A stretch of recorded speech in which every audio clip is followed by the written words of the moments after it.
Hello बच्चों, मैं आपके लिए लेकर आया हूँ बिहार बोर्ड इंटर परीक्षा प्रीपोजिशन को समझे। प्रीपोजिशन कहाँ यूज़ होता है। सबसे पहले इसका परिभाषा समझते हैं। जो शब्द नाउन या प्रोनाउन से पहले जुड़कर सेंटेंस के अन्य शब्दों के साथ संबंध स्थापित करे प्रीपोजिशन कहलाते हैं। तो हम इस नाउन आपको पता होना चाहिए नाउन क्या है, प्रोनाउन क्या है। नाउन का एग्जाम्पल, चाहे दुनिया में कोई भी किसी भी चीज़ का नाम हो उसको क्या कहते हैं, नाउन कहते हैं। कुर्सी, टेबल, मोबाइल, ये सब नाउन है। और प्रोनाउन है ही, शी, इट, यू, वी, ये सब क्या है, प्रोनाउन है। मी, ये सब प्रोनाउन है। तो हम एग्जाम्पल के थ्रू समझेंगे। सबसे लिखा हुआ है the book is one the table.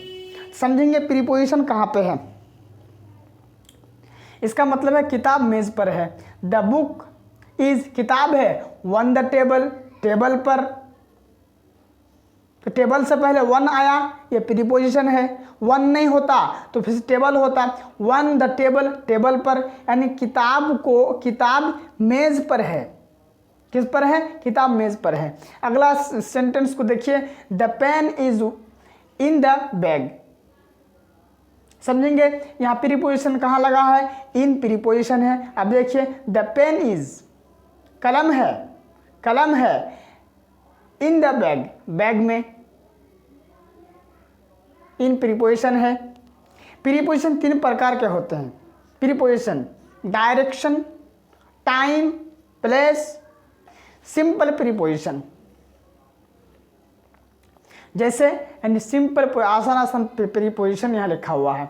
Above, over, in, against, of, on, off, to, up, with, at, by, for, from, out, till, etc। इतने सारे प्रीपोजिशन है।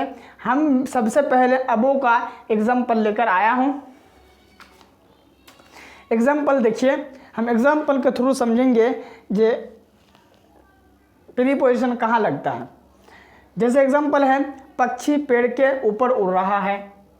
इसका अंग्रेजी है the bird is flying above the tree. Above क्या है, preposition है। The bird is flying, पक्षी उड़ रहा है। अबोव द ट्री, पेड़ के ऊपर। अब वो क्या है, प्रीपोजिशन है। कीमत औसत से ऊपर है। इसका अंग्रेजी है द प्राइस इज अबोव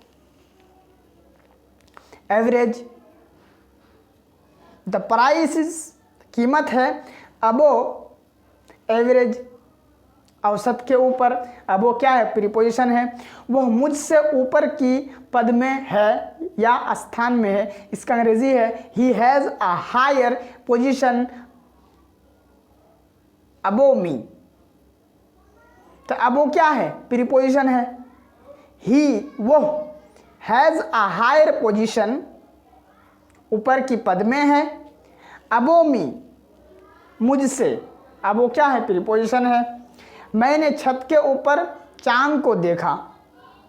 इसका अंग्रेजी है I looked at the moon above the roof.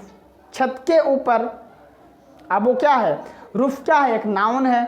Above the roof, छत के ऊपर, अब वो क्या है, एक प्रीपोजिशन है। आहिल झूठ बोलने से ऊपर है। इसका अंग्रेजी है Aahil is above tell ally. Tell ally क्या, एक नाउन है। तो अबो आया तब ना बना, अबो टेल अलाई, झूठ बोलने से ऊपर है। अब वो क्या है, प्रीपोजिशन है। सेहत धन से ऊपर है। Health is above wealth. स्वस्थ है, सेहत है, above wealth,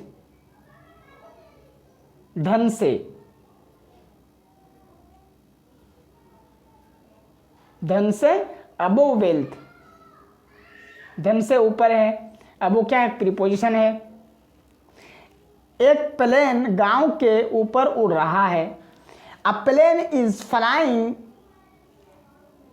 above the village. अब वो क्या है, प्रीपोजिशन है। गांव के ऊपर, अबोव द विलेज, गांव के ऊपर। अ प्लेन इज फ्लाइंग, प्लेन उड़ रहा है, अबोव द विलेज, गांव के ऊपर। अब वो एक प्रीपोजिशन है। चलिए दूसरा एग्जाम्पल है, एग्जाम्पल ऑफ ओवर। ओवर का एग्जाम्पल लेते हैं। प्लेन पहाड़ों के ऊपर उड़ रहा है। इसका अंग्रेजी है the plane flew over the mountains. Mount, over क्या है, प्रीपोजिशन है, इसीलिए पहाड़ों के ऊपर। आपको बोलना होगा प्लेन पहाड़ों के ऊपर से उड़ा, तो आप बोलेंगे the plane flew over, over the mountain, पहाड़ों के ऊपर। बहे हुए दूध पर रोने से कोई फायदा नहीं। तो इसके वजह से आप बोलेंगे इट इज नो यूज, कोई फायदा नहीं। क्राइंग, रोने से, ओवर स्पिल्ट मिल्क। स्पिल्ट का मतलब होता है बहे हुए दूध पर। तो ओवर क्या है, ओवर लगाइएगा तब बोलिएगा। अंग्रेजी में, हिंदी में बोलेंगे बहे हुए दूध पर, तो आप अंग्रेजी में आपको बोलना होगा over spilt milk. It is no use crying over spilt, it is no use crying. रोने से कोई फायदा नहीं, ओवर स्पिल्ड मिल्क, बहे हुए दूध पर। आगे, घड़ी मेज के ऊपर है। तो इसकी अंग्रेजी है the clock is over the table.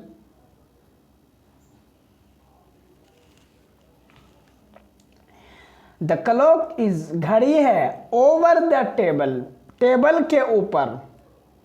Table क्या है, एक नाउन है, टेबल के ऊपर। इस तरह से सेंटेंस होगा। ये तस्वीर इस घड़ी के ऊपर है। This photograph is over the clock. Clock क्या है, एक नाउन है, तो उससे पहले आया ओवर, एक क्या है, प्रीपोजिशन है। द फोटोग्राफ इज, फोटोग्राफ है, फोटो है, तस्वीर है, ओवर द क्लॉक, घड़ी के ऊपर। ओवर का मतलब होता है ऊपर, ठीक। नदी पर एक पुल है। इसकी अंग्रेजी होगा there is a bridge. Bridge है, ओवर द रिवर। नदी एक क्या, नाउन है, नाउन से पहले क्या आया, प्रीपोजिशन आया, नदी के ऊपर, नदी पर या नदी के ऊपर। आपको बोलना होगा नदी पर एक पुल है, तो आप बोलेंगे there is a bridge over the river, नदी पर। हुगली नदी पर हावड़ा ब्रिज है। आज आप बोलेंगे the Hooghly Howrah bridge is over the Hooghly river. The Howrah bridge is, Howrah bridge है, और आपको अंग्रेजी में बोलना होगा हुगली नदी पर, तो over the Hooghly river. Hooghly river एक क्या नाउन है, तो उससे पहले ओवर एक प्रीपोजिशन है। मेरे घर के ऊपर एक हेलीकॉप्टर उड़ रहा है, तो आप बोलेंगे a helicopter is flying over my house. My house क्या है, एक नाउन है, तो उससे पहले आया ओवर, तो आप बोलेंगे मेरे घर के ऊपर। आप बोल सकते हैं तो ओवर क्या है, एक नाउन है, प्रीपोजिशन है।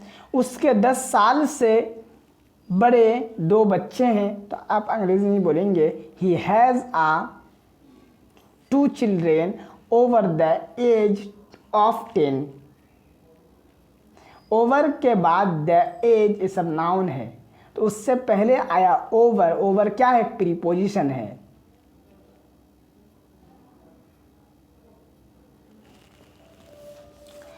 चलिए अब इनका एग्जाम्पल देखते हैं। पुस्तक बक्से में है, इसका अंग्रेजी है the book is in the box. ठीक, अब समझेंगे प्रीपोजिशन कहाँ है। द बुक इज किताब है, अब बक्से में, इन द बॉक्स बक्से में, इन क्या है प्रीपोजिशन है। वो बगीचे में है, इसका अंग्रेजी she is in the garden, वो है इन द गार्डन बगीचे में, बगीचा गार्डन क्या है, एक नाउन है। वो कमरे में है, तो इसका अंग्रेजी है he is in the room, he is in the room. वो है, ही इज वो है इन द रूम, रूम में, इन क्या है प्रीपोजिशन है। नाउन रूम से पहले लगेगा, रूम एक नाउन है ना, तो उससे पहले आया इन द, ये लगबे करता है, रूम के साथ द लगबे करता है खास करने के लिए। जमील कार में है, Jameel is in the car, car एक नाउन है तो उससे पहले आएगा अंग्रेजी में। हिंदी में क्या है, जमील कार में, देखिए हिंदी में सीधा है कार में, लेकिन कार से पहले में का अंग्रेजी आ जाएगा इन द कार, कार में। मैं अगले हफ्ते लंदन में रहूँगा, तो I will be in the London, London में, इन क्या है देखिए हिंदी में क्या है, देखिए लंदन में, लेकिन नाउन्स के बाद में का में एक प्रीपोजिशन है हिंदी में, लंदन में, लंदन के बाद आया, लेकिन इंग्लिश में का अंग्रेजी लंदन से पहले आएगा। इस लंदन में आगे मैं स्कूल में हूँ, तो आई एम, मैं हूँ इन द स्कूल, स्कूल में। अब देखिए हिंदी में देखिए स्कूल में, स्कूल के बाद, स्कूल एक नाउन है तो उसके बाद में आया है हिंदी में, लेकिन स्कूल इस अंग्रेजी में इन पहले आएगा, इन द स्कूल। वो घर में रहता है, तो he lives in the house, वो घर में। अब देखिए वो घर में, घर क्या एक नाउन है, तो घर के बाद प्रीपोजिशन में हिंदी में आया हमें, लेकिन अंग्रेजी में क्या आएगा, ही लिव्स नाउन से पहले आएगा, he lives in the house, वो घर में है। वे लोग दुकान में काम करते हैं, they work in the shop, वे लोग दुकान में काम करते हैं, शॉप इन द शॉप, दुकान में हिंदी में, और अंग्रेजी में का अंग्रेजी पहले आएगा शॉप से पहले, इन द शॉप। चाबियाँ मेरे जेब में है, जिसका अंग्रेजी होगा the keys are in my pocket. देखिए हिंदी में मेरे जेब में, अंग्रेजी में माई पॉकेट के पहले मेरे जेब में हिंदी में हो गया, और अंग्रेजी में माई पॉकेट में, लेकिन अंग्रेजी में बोलेंगे इन माई पॉकेट, मेरे पॉकेट में। इसी तरह प्रीपोजिशन को समझना है।